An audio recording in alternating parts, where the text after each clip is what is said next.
Guys நம்ம good bad ugly படத்தோட first சிங்கிள பத்தி ஒரு செமையான அப்டேட் கிடைச்சிருக்கு.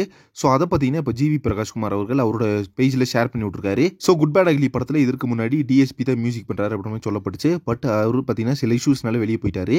இப்போ பார்த்தீங்கன்னா நம்ம ஆதிக்க ரவிச்சந்திரன் அவரோட ஃபேவரட் மியூசிக் டைரக்டரான ஜிவி பிரகாஷ்குமார் அவரு பார்த்தீங்கன்னா சின்ன வயசுலேருந்தே ஆதிக்க ரவிச்சந்திரன் அவர்களுக்கு ரொம்ப க்ளோஸ் ஃப்ரெண்டு. மைத்திரி மூவி மேக்கர்ஸை பொறுத்தவரைக்கும் ஃபர்ஸ்ட் செலக்ஷன் பண்ண மியூசிக் டைரக்டர் யார் அப்படின்னு பார்த்தீங்கன்னா டிஎஸ்பி தான். டிஎஸ்பி வெளியே போனதுக்கு அப்புறமா ஆதிக்க ரவிச்சந்திரன் அவர்கள் சஜஸ்ட் பண்ண ஒரு டேரக்டர் யார் அப்படின்னு பார்த்தீங்கன்னா நம்ம ஜிவி பிரகாஷ்குமார் தான். சோ மார்க் ஆண்டனி பாத்தீங்கன்னா வேற லெவல்ல ஒரு சம்பவம் பண்ணி விட்டுறாரு மியூசிக்ல. சோ இதை தொடர்ந்து இப்போ குட் பேட் அக்லி படத்துலயும் அவர் தான் பண்றாரு அப்படின்ற மாதிரி தகவல் கிடைச்சிட்டு இருந்துச்சு.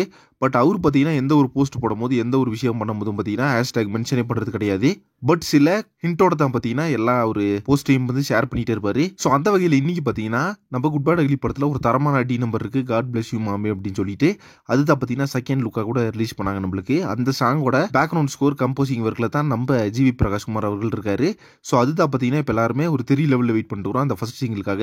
அந்த சிங்கிள் பாத்தீங்கன்னா நம்மளுக்கு கல்யாண் மாஸ்டர் கோரியோகிராஃபி பண்ணியிருக்காரு. தென் அந்த சாங் பாத்தீங்கன்னா ஜெயில் செட் போட்டு ஒரு பிரம்மாண்டமா எடுக்கப்பட்ட ஒரு சாங். அது மட்டும் இல்லாம இந்த படத்துல சாங்ஸ் எல்லாமே பாத்தீங்கன்னா தரமான ஒரு அடி நம்பரா வந்திருக்குது அப்புறமா சொல்லப்படுது. வெயிட் பண்ணி பார்க்கலாம் பைஸ் இந்த காட் பிளஸ் யூ மாமே சாங் எப்படி இருக்குன்னு சொல்லிட்டு.